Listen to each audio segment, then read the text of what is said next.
Manaustoimisto Kristuksen vasen käsi Kristen puhelimessa. Kuinka voin auttaa? Demoni keittiössä. Pitkä kieli. Puhuu kieliä. Joo, aivan. Onko sillä punaiset silmät? Joo. Puoltaako savua? Joo. Kiipeä katossa. Joo, kyllä tää on ihan tällainen perusjuttu, että lähetetään tollanen kesäpoika sulle tänään vai haluaisit sä kokeneemman kaverin? Joo. Joo, meillä olisi toi isä aurinkoinen tässä vapaana. Tulee puolen tunnin sisällä. Kiva, kiitos. Hei.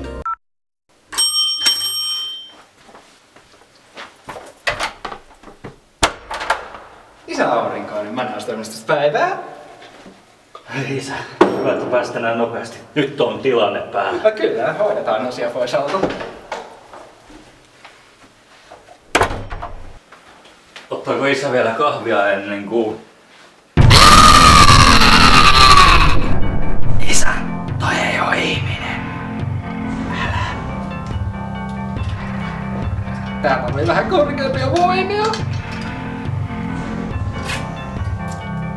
Otatko ehtoollista? Helvetti.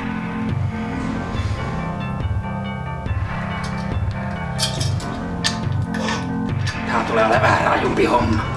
Vaatii vähän kovempia aatteita. Tos sulle varmuuden vuoksi. Kai pitää jakaa vähän ilossa. Rankemmin käydä.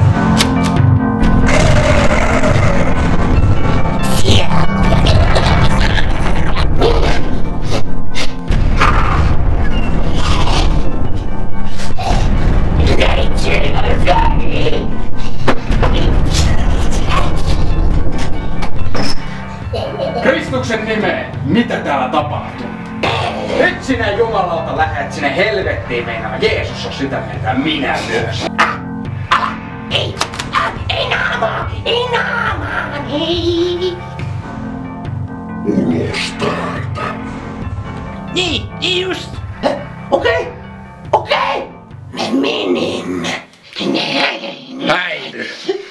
Jos mä vielä kävisin vessaan. Ulos! Ulos, saatana jumalauta!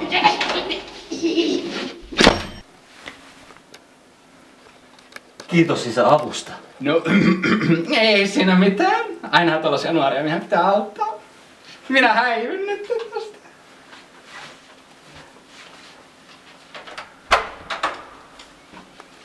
Hei isä. Hei, jumala siunasta. Manaustoimisto Kristuksen vasen käsi. Me